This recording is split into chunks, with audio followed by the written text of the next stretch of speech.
भूत जा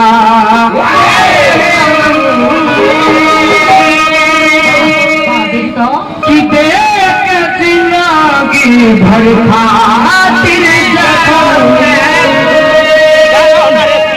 जन सोचा हमारा बारे हमारा खातिर बोइल ना और पूरे करी काल परसों के बात ना हो एक के साथ हमने के स्कूल भी तौले बनी रोज लेंस के टाइम में तोरा के सन पापड़ी खिया उतरनी है और जब हफ्ते जगह फुचका खिया उतरनी है आज ते हना बदल गए दोनों हमने के 3-4 दिन से जानते नहीं बाबा लेकिन कहला कि जहां जईबू तो जा ए सनम देख के जिंदगी भर खातिर जखम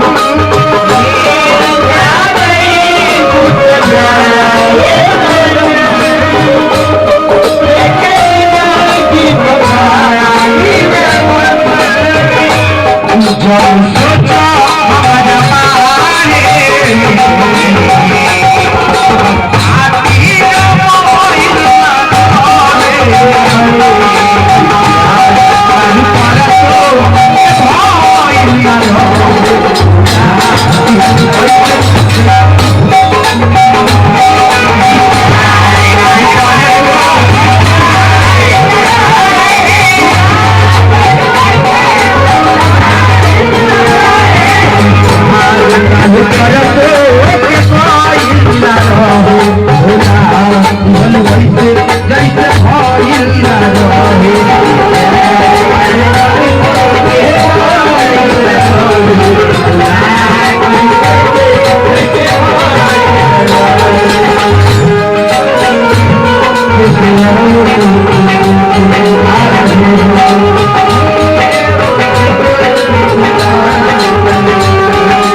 भाई कि लगा मेरे गाने का चोट तो निकला ना हम शुक्रिया मरो है बबुआ नाच में जब रुपया आवेला डांसर लोग जब गावेला जब पैसा आवेला तो डांसर का पहले तो कि लगा मेरे गाने का चोट तो निकला श्रीमान जी की ओर से 10 रुपए का मैं अपने श्रीमान जी को लाहे लाहे दूर से छोड़ जोने का कोमा नीला के मारो तो नाचे में नाच ले हां तो हमनी के रुपया पप्पा तोहरो दोस्त लिखे यही के मार्केट बा नाच में ही रुपया वाला डांसर जब आवेल को चढ़ते तबे गावेल तो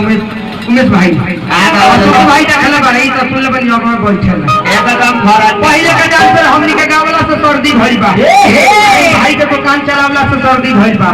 आ वो कनी के हमसे सर्दी ना जाला आई हर जाके मंच पर चढ़ के दोनों भैया का ठेकुआ में ठीक लेला है नगाड़ा वाला के भगवान दुनिया वाला के आ तो देहिया तीन को काने लसो आ ई है पहले से बबुआ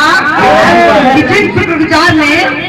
इस कार्यक्रम को रखवाया है मैं उन्हें छोटे छोटे दिलों से नाजुक नाजुक दिलों से अपने श्रीमान जी को शुक्रिया वादा करते आई है बबुआ गीत गावेला।